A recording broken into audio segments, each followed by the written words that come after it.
supper was always together. We never had separate, and we didn't sit anywhere else except at the table, and we all sat at the table and we all ate.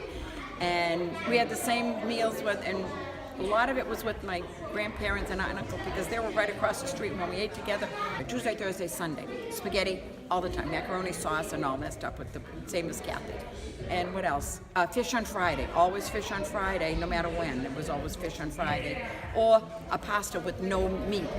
And a lot of it was homemade, you know. Mm-hmm. But it was always together. No like I said, no TV. We sat at the table. Homework after supper. Bam, got to bed. Oh my goodness! Birthdays, parties, any get together was everybody, and the neighborhood was part of the family. Holidays. Anything, everybody came over. The neighbors across the street, the neighbors up the street, the neighbors on the other side of the street. Everybody came to the parties. And it was at our house, in the driveway, in the yard, in the house. And I recommend everybody should have as big a family get-together as they possibly can all the time, especially holidays, and don't ever let them go. Every Sunday we would have sauce, a big sauce, meatball, sausage, chicken, pig's feet, and pig skin, which was really delicious.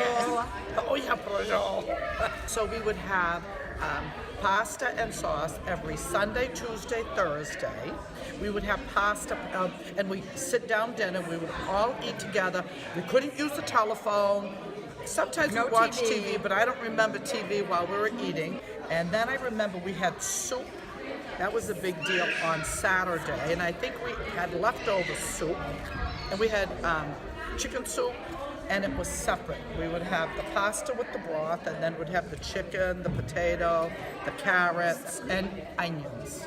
And it was a sit-down dinner with the four of us. Sister, me, Mama, and Papa. We had very traditional dinners. We couldn't start eating till everyone was sitting at the table, all 7 of us. And it was very traditional in that we had our meat, our starch, and our vegetables, and you had to eat what was on your plate before you could get up from the table. I remember times where my dad would come home from work and one of my sisters would be on the phone and he would holler up the stairs, "Do you need a written invitation?" Because he was hungry and we didn't start eating until everyone was sitting. Although it was very traditional, it was also very special, I think. And I think that we were lucky and blessed to have that structure in our household, that our meals involved all of us there together at the same time, sitting around the table, eating, talking about our days.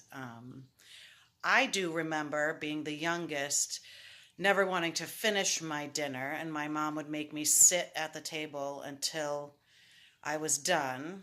And I knew that the longer I sat, the more the likelihood increased that she would come over and split whatever food I had on my plate in half and tell me only to eat half, and then I could get up and have my dessert.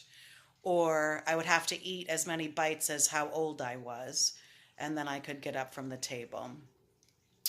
As far as our holidays and family get-togethers, I think it is rare nowadays for a family to be as large as ours.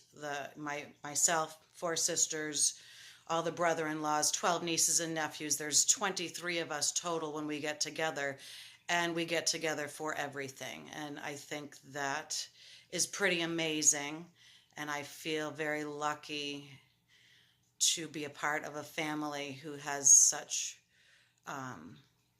strong connections with each other.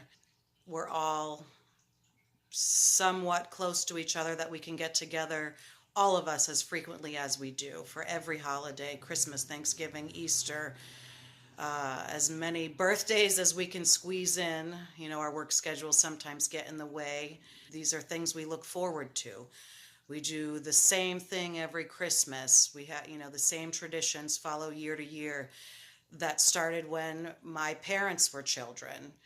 And we make new traditions too that are so fun. And a lot of other folks, friends of mine, never have had that in their lifetime. And we just keep it going. And I think that The values that my parents instilled in myself and my sisters will keep this going. Even when all my nieces and nephews are grown up, I think those values also translate through all the kids as well. So.